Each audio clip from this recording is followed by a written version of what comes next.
Dulu itu ada seorang bapak.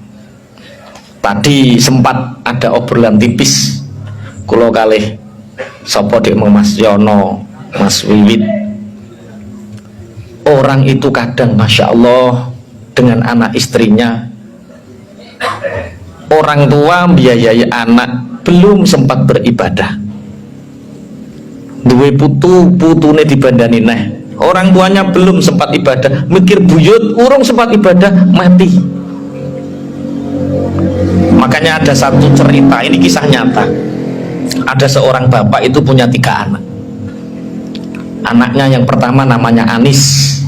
Siapa jenenge? Anis. Ini cerita nyata. Anak yang kedua namanya Harben. Anak yang ketiga namanya Amsal. Anak yang pertama ini ganteng pinter, sehingga anak yang pertama ini selalu diperhatikan oleh bapak. Anak yang kedua Harben ini prestasinya meningkat, kekayaannya meningkat, kaya raya, sehingga anaknya yang kedua ini juga selalu diperhatikan oleh bapaknya. Anak yang ketiga ini agak disia-siakan, punya waktu pun sedikit kalau keduanya ini tidak membutuhkan bapaknya.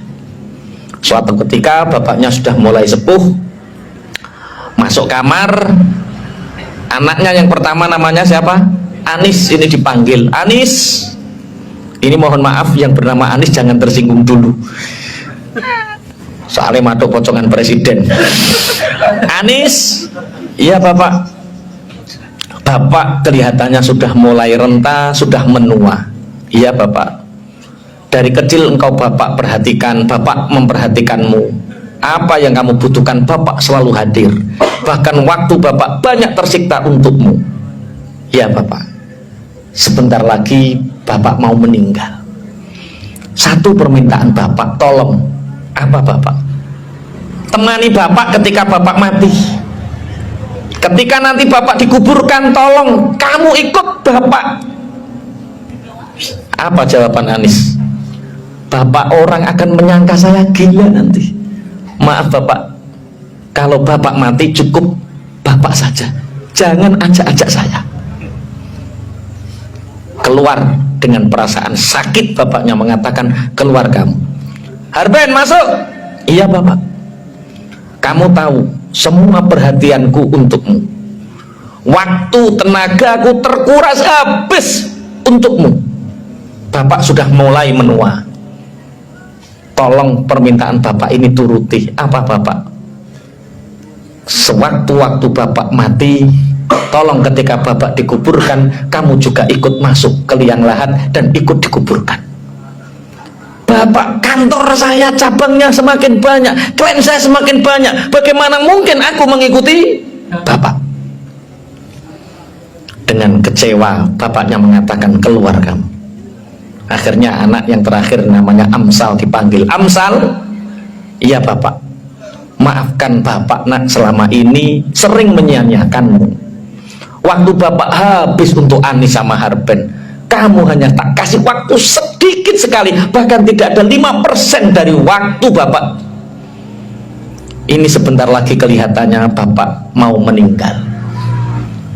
Bapak minta satu nak. Apa bapak? Temani bapak ketika bapak di liang lahat. Apa jawab Amsal? Kemanapun bapak meninggal, kemanapun bapak pergi, baik di alam kubur atau alam akhirat, aku akan selalu menemani bapak, tidak peduli apa kata orang. Aku akan membela bapak mati-matian, bahkan di alam kubur atau di akhirat. Dari cerita ini apa yang bisa kita ambil kesimpulan? Bahwa kadang yang kita kejar, kadang yang kita prioritaskan ternyata tidak bisa menemani kita. Anis itu singkatan anak dan istri. Anis, waktu kita habis untuk anak istri kita, tapi mereka tidak menjadikan kita lebih taat kepada Allah. Harben itu harta benda, Amsal itu amal soleh. Awakmu iki ora ngenang. Sing mbok angen-angen opo mang? Anis itu anak istri, Harben harta benda, Amsal amal soleh. Gak paham tak sampean maksudnya? Dari awal gak paham. Keseriusan sampean. Jadi kita sibuk nuruti kehendak anak, nuruti kehendak istri, sekian paruh waktu kita sampai kita melupakan ibadah hanya anak istri kita. Tapi anak istri kita nggak mau menemani kita di alam kubur. Kita waktu kita habis untuk mengejar harben, harta benda. Bengi ngudeg esuk, insyaallah dikeliling keringet meruntus, ya Allah.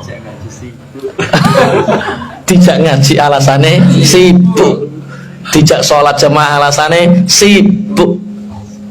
Padahal ketika kita nanti tua renta, tidak ada yang siap menemani kita.